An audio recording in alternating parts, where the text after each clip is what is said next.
Tirthanidhi, Didi, who, let me see, who has, from what I understand, Didi, you met the devotees in 1974 and received Harinam in 76 and Diksha in 77 and met Srila Gurudeva in 1996.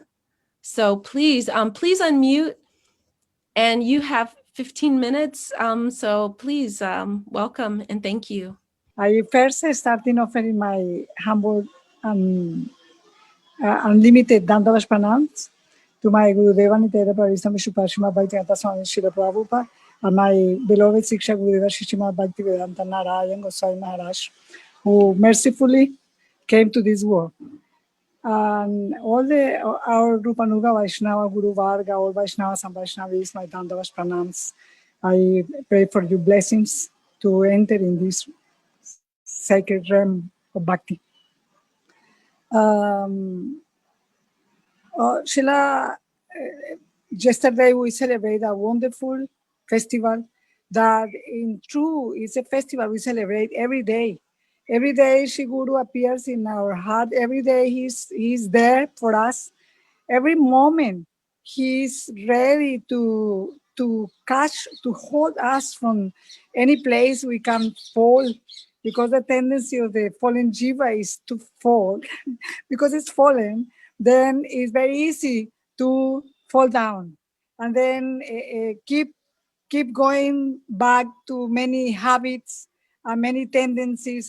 This is the life. But personalities like Gurudev appear in this world to distribute the glories of Brajadam. By giving the glories, distributing these glories, they make us attracted. They somehow conquer some part of our brain, and he even without noticing, he goes into the heart, because the words of a Sudha Bhakta Vaishnava, they touch the heart. They are meant to wake up the soul who is sleeping for like unlimited time in this material world, coming and going. And then he appeared in this world only to give me this chance to wake up, to start this journey, as Srila Prabhupada used to say, back home, back to God. That was interpreted in many ways. People interpret this back home as we have been there with Krishna, but Srila Prabhupada says, our experience with Krishna is the same. Our relation with Krishna is the same as the relation the baby in the womb of his mother has with his father. Then,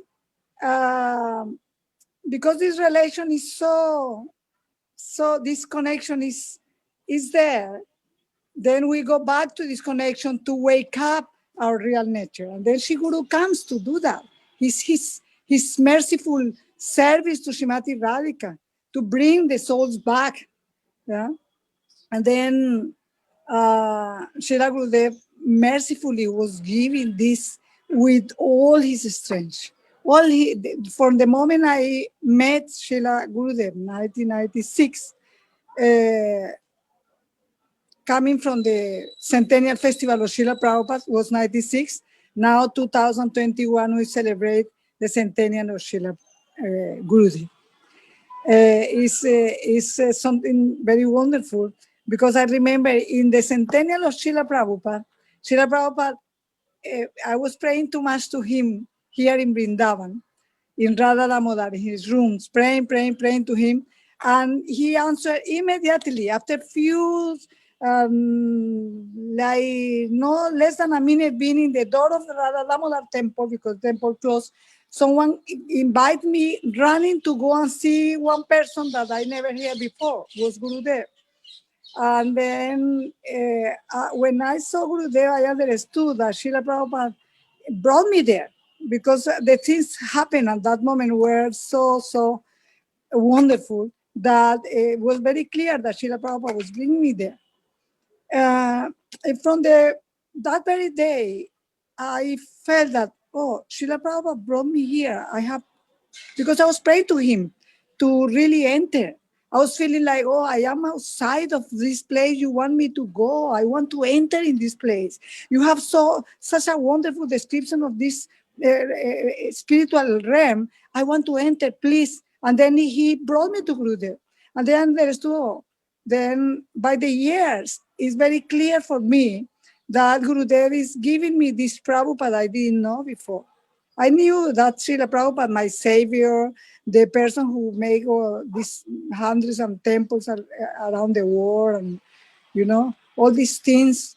But this Prabhupada, as Srila Gurudev himself describes in this Gauravani Prasharine book, is the description Gurudev says when he is asking many Prabhupada disciples about the meaning of Gauravani Prasharine.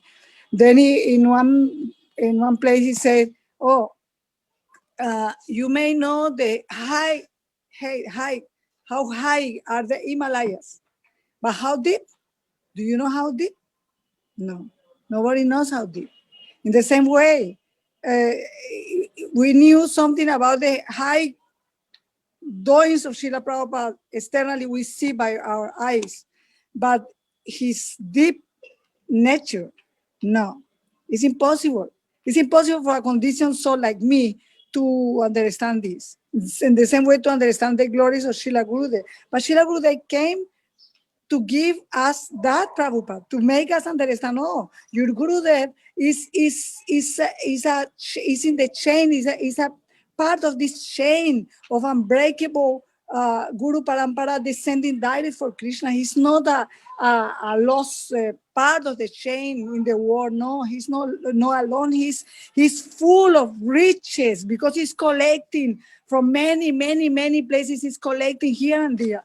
And now he's distributing, he's giving, but you don't know. They used to say the books have a lock and a key, and the key is in the hands of the Sudha Bhakta. Then, because the key is in the hand of the Sudha Bhakta, that many things I was reading before in Prabhupada books, I studied Upadeshamrita, taking notes, and Srimad Bhagavatam, until I met Gurudev. I think I was only studying properly till the 5th canto, taking notes, everything. After Gurudev, many things I came back to read, Upadeshamrita. Wow, Srila Prabhupada said this. Oh, I didn't know before. I didn't see. Many things I didn't see. Still now, I am amazed to see how wonderful are the glories of my Gurudev. And the same way, it's not different because Siksha Guru, Diksha Guru is only one. It's the same principle. It's the same energy current coming from the spiritual world. Then in the same way, I know that to understand the glories of this Sudha Bhakta, we need to be Sudha Bhakta. Before it's impossible. How can I understand from the low level something that is there in the high level? But by the mercy of the personalities in the high level, they bring us and they can make us understand. Then by this dependence, we can be safe. Srila Gurudev was giving all. He came, I was in Brazil, the 4 times he came to Brazil. I met him there. It was wonderful how can, for example, in 2010, Gurudev has his Vyasa Puja in Brazil in February, I think so. And then Gurudev was 90 years. Gurudev was giving his all energy. Even he wasn't like the doctor, he wasn't allowed to go here and there. He wasn't allowed to speak too much or these things, but he was doing because he saw all these people have a necessity. It's a necessity. I need to give my entire blood for these people to help them. Yeah. And then a short time after, when Gurudev disappeared, all became in darkness. All became like, oh my goodness, what is that? But suddenly the sun started to shine again in the sky. When Gurudev started to show another transformation of his mercy. Now, before I was thinking, oh, I have to go to Kartik, I have to go to Gorpurnim to meet Gurudev there. Gurudev is there. And then when we were here in the parikram, we were all day in the buses going here and there listening Harikatha. But when the bus come back at evening time, 6:30 or something like this, very tired, finished. But you knew Gurudev, oh, Gurudev is in temple room. I remember now Govardhan, for example. Gurudev is in the temple room. And we come out from the bus and running to the temple room, forgetting all tiredness, forgetting any hungry, anything. Yeah. And then his own power making us eager. This eagerness I know it didn't come from myself. This eagerness to be in front of him, to listen to him, was coming from his rays of mercy. That is the wonderful thing of a pure devotee. He's so merciful that he distributes himself, all his rays coming in the hearts of the jivas, tithing and tithing and tithing.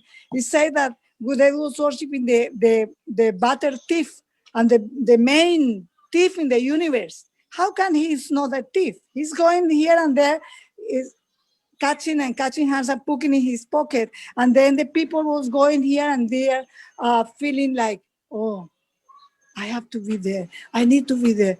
But after Gurudev disappeared from our material vision, he started to appear everywhere. Oh, every time I sit in front of my altar or I sit down to chant my mala, oh, Gurudev is here. I should chant because it's for his pleasure. By me, no, I'm not chanting by myself because I have no taste. I have no this sweetness that the Vaishnavas have when they listen in the pastime. Srila Prabhupada say, oh, it's very easy. You chant the holy names. As soon as you start chanting, immediately you remember Krishna. Oh, that's my Dandavas Pranam eternally. Immediately you remember Krishna. This is their position, the transcendental position. Only pronouncing the holy name, they are permanently doing this Hastakaliya sad and Bayan and permanently there. And they can bring us in there by their mercy.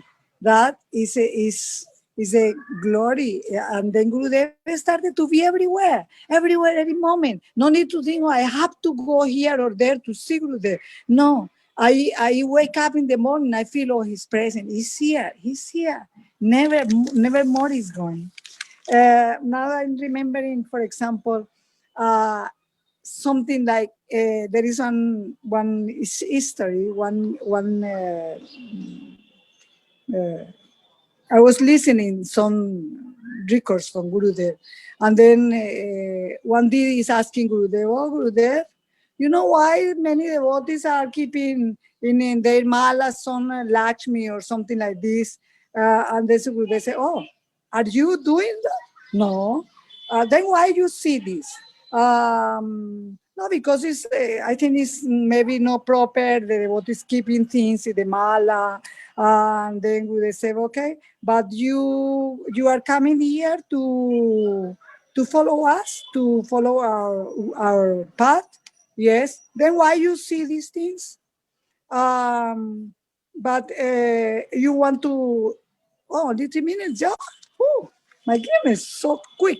Then Gurudev is teaching how you need to be completely fixed in that you want. Don't deviate your mind. If you see defects here and there, don't see qualities. See how Krishna is merciful and everybody is getting something of his mercy. I wanted to really to read something I read from Gurudev, very interesting. Gurudev said that if from some postures there, if anyone will call these names, Rupa is speaking. One devotee was ready, about to leave the body.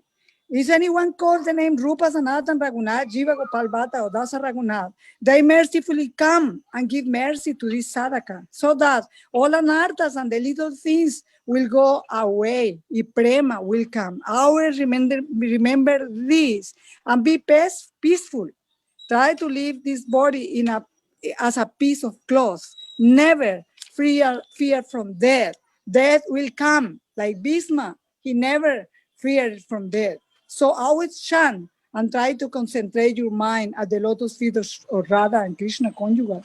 Always Radha Madhava, Rago, Vinda, Rago, Pinar, Shyama Sundara. Always.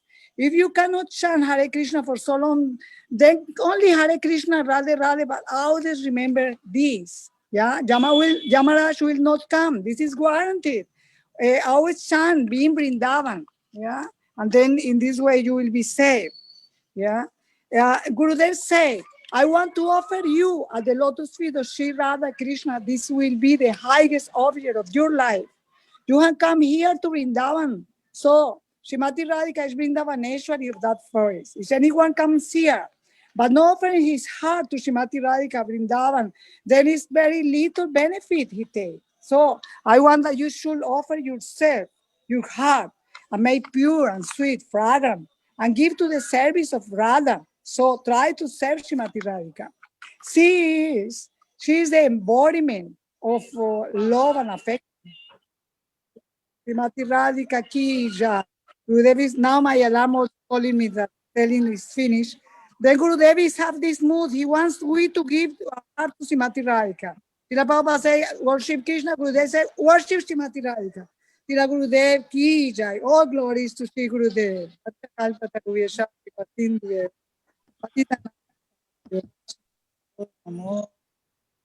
Haribol, Didi, thank you. Beautiful, beautiful kata. So enlivening and very, very sweet.